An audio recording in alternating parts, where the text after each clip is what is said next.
Aucune avancée sur les inégalités salariales. Un nombre alarmant de féminicides et de violences sexistes et sexuelles. Un ministre de l'Intérieur accusé de viol. Une police non formée à l'écoute et à l'accompagnement des victimes. Où sont les actes et où sont les moyens? Nous sommes debout et nous le resterons le temps nécessaire. Nous voulons décider de nos vies et nous voulons l'égalité. En cette journée internationale de lutte pour les droits des femmes, nous ferons grève partout pour affirmer notre solidarité avec les femmes du monde entier qui subissent la répression et la négation de leurs droits. Là, je trouve que c'est une cause importante et qui mérite qu'on soutienne pas ça uniquement que le 8 mars. Ouais, voilà. C'est une cause que tout le monde doit défendre, que ce soit les femmes, les hommes, les jeunes, les vieux, voilà, c'est ça. Tout le monde en fait. Tout le monde, et voilà, c'est ça. En fait, c'est dommage que ce soit qu'une seule journée, c'est tous les jours en fait.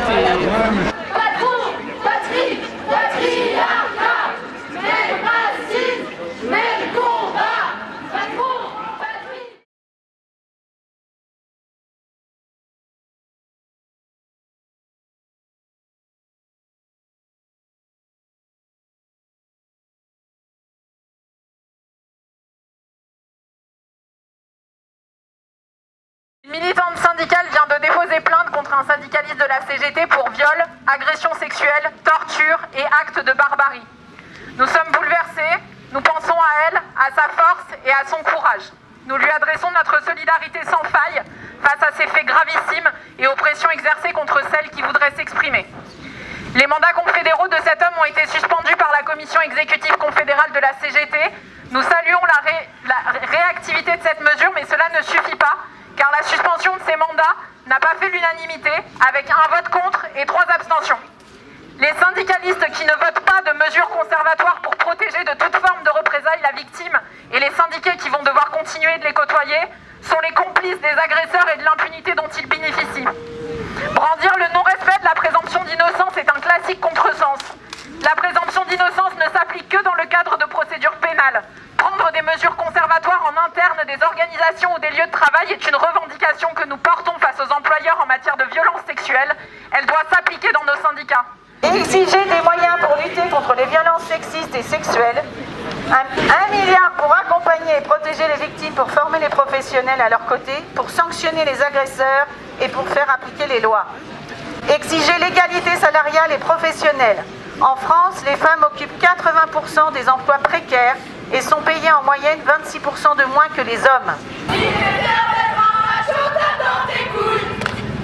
Si t'es fier d'être un macho, si t'es fier d'être un macho, si t'es fier d'être un macho, tape dans tes couilles. Et ben, en tant que sage-femme, un métier de femme qui s'occupe des femmes, d'autant plus sage-femme de PMI où on s'occupe des femmes les plus précaires en général. On est peu reconnu au niveau du gouvernement et au niveau des institutions diverses. On n'est que 2 à 3% des sages-femmes, du nombre de sages-femmes en France. Et pourtant on a les missions, les sages-femmes, on a le même diplôme que les sages-femmes hospitalières et les sages-femmes libérales. Et nos compétences médicales ne sont pas reconnues. Les sages-femmes hospitalières ont une prime médicale et nous on l'a pas eu. L'ouverture d'esprit déjà, faut que, ouais, voilà, ça. Et puis pas s'attacher aux normes qu'on nous donne, comme quoi par exemple un garçon c'est fort, c'est viril, voilà, une femme c'est petit, c'est innocent, tout ça, faut pas se mettre dans des cages, faut pas se mettre dans les cases de la société. Voilà, faut éduquer vraiment les jeunes, les plus vieux aussi, en parler autour de nous, défendre ça et pas passer pour, j'ai envie de dire, un peu le cliché de la féministe casse-couille entre guillemets. Pas du tout, et le féminisme c'est pour tout le monde, quoi. Ouais. Je n'aime pas le lys. Le lys. Je n'aime pas la croix. La croix. Tout est Fumier. Et l'autre est pour les rois. Si j'aime ce pays, la terre qui m'a vu naître, je ne veux pas de Dieu, je ne veux pas de maître, ni Marie, je ne veux pas de Dieu. Dans mon quotidien, moi c'est dans le travail, dans les milieux dits d'hommes, le sexisme au quotidien. Ça se traduit comment précisément par exemple? Est-ce que vous pouvez nous donner des exemples? Moi je suis technicienne du spectacle et des exemples où où il faut taper des ponts, enfin faire de la ferraille, et où ton chef il va dire ah non, pas de filles. Les filles elles vont faire autre chose, parce qu'elles savent pas taper de la ferraille vu que c'est des filles. On a un peu les mêmes compétences qu'un médecin généraliste en cabinet, en fait.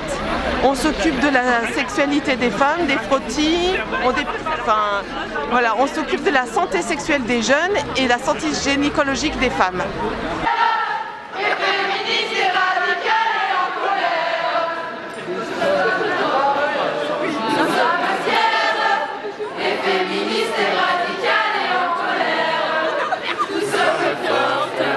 Nous sommes fiers, et féministes et radicales et en colère. Par exemple au lycée même, on peut nous faire plus facilement une remarque sur notre tenue vestimentaire, alors que les garçons, on va jamais leur faire de remarques sur leur tenue vestimentaire.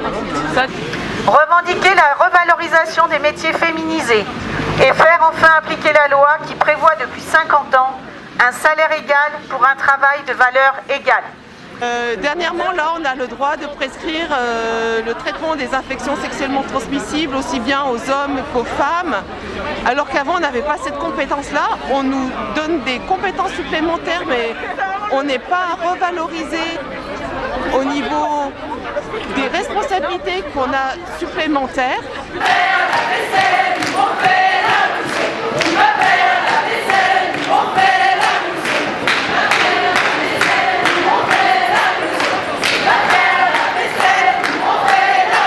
Au sport aussi, il y a plusieurs barèmes, donc un barème pour les garçons, un barème pour les filles. Voilà.